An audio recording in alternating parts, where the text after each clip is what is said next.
అరే కింగ్ తో రివెంజ్ అంటే ఏమనుకున్నారు? నీ అవ్వ ఉన్న ఒక్క పర్సెంట్ ని ఏ విధంగా యూజ్ చేసి ప్లే ఆఫ్స్ కి వెళ్ళామో చూసారు కదా. అలా ఉంటుంది మనతోని మరి. కింగ్ అంటారా బాబు.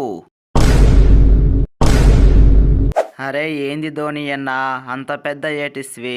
ఫస్ట్ బాల్ 6 కొడుతుంది, సెకండ్ బాల్ 6 అనుకుంటే వికెట్ అయిపోతుంది. నేనైతే ధోని అన్న స్ట్రైక్ లో ఉండడం మ్యాచ్ ఫినిష్ అవుతుంది అనుకున్నా, కానీ మ్యాచ్ బిస్కెట్ అయింది.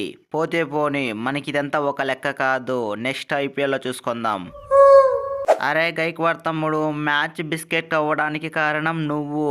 ఫస్ట్ బాల్ వికెట్ ఏంటి? అరే చిన్నస్వామి స్టేడియం అంటే చేజింగ్, అలాంటి స్టేడియంలో పోయి మీరు వికెట్లు పడడం ఏంటి? అరే టచ్ చేస్తే 6 4 ఈజీగా మ్యాచ్ ఫినిష్ అయ్యేది. అరే మనం మ్యాచ్ గెలవనీకి కారణం ఆ దయాలే.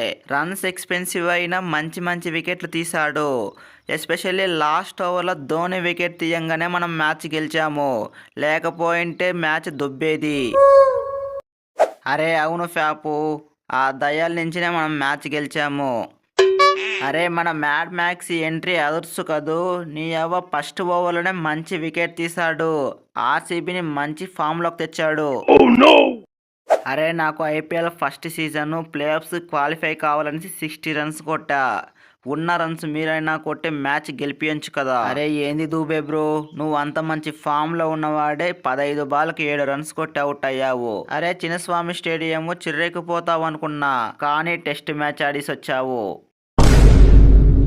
అరే నేనేం చేసేది రవీంద్ర బ్రో, ఆ ఫ్యాఫ్ అంత మంచి క్యాచ్ పట్టాక మన చేతుల్లో ఏముంది చెప్పు? సైలెంట్ గా బ్యాట్ని తీసుకొని రావడం తప్ప.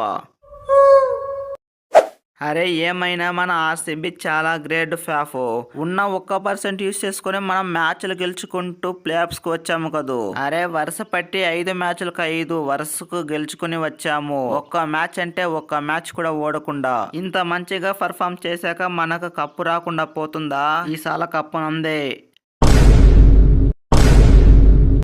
అరే అవును విరాట్ బ్రో, నేనే నమ్మలేకుండా పోతున్నా.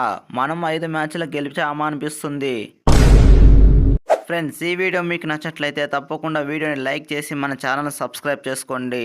అలాగే ఈ సీజన్ ఎవరు కప్పు కొడతారో కామెంట్ చేయడం మాత్రం మర్చిపోకండి.